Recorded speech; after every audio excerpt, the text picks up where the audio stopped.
Si tout le pays a bien porté le deuil, c'est la localité de Mbanga Pongo, lieu du crash, qui a cristallisé l'attention. Un service interreligieux y a été organisé pour rendre hommage aux victimes.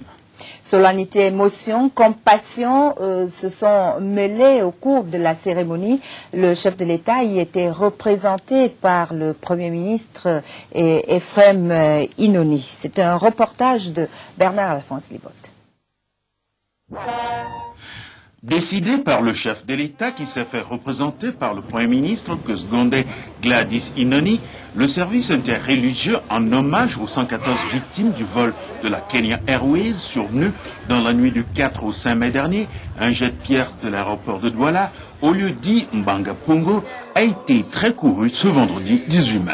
Plusieurs milliers de personnes se sont retrouvées sur le site aménagé à 3 km seulement de la terrible mangrove pour la compassion, la communion, la prière, la solidarité et sans doute la fraternité. Les membres du gouvernement ont massivement répondu à l'appel. Tout à côté, un bon panel de chefs de mission diplomatiques et de représentants des organisations internationales. Éplorés, abattus mais dignes tout de même, les familles des victimes originaires de 23 pays étaient l'inévitable convergence des regards. Présentes aussi la délégation de Kenya Airways et celle de Boeing, le fabricant de l'aéronef objet du drame.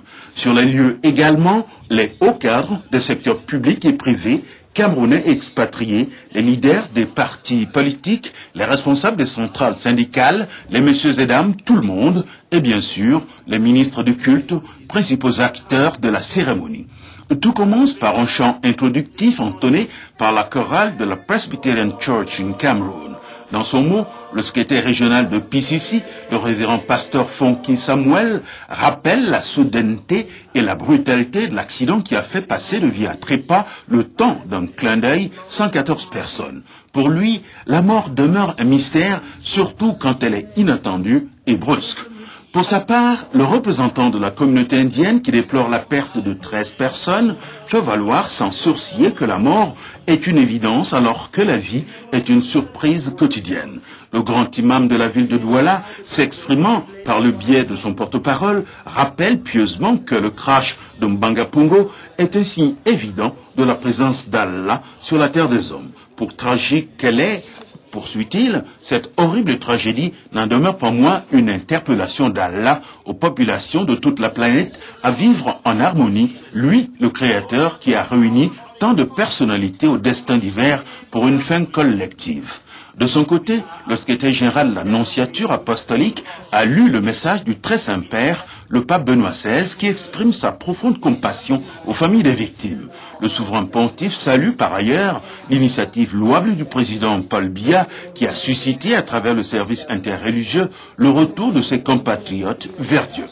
S'appuyant sur la lettre de saint Paul aux Thessaloniciens et citant sainte Thérèse de l'Enfant Jésus, le vicaire général de l'archidiocèse de Douala, Monseigneur Paul Niaga, affirme que la mort est douloureuse pour les proches, mais elle est le début d'une autre vie, celle-là qui est éternelle, car l'homme, relève-t-il, n'a pas été créé pour le temps, mais pour l'éternité.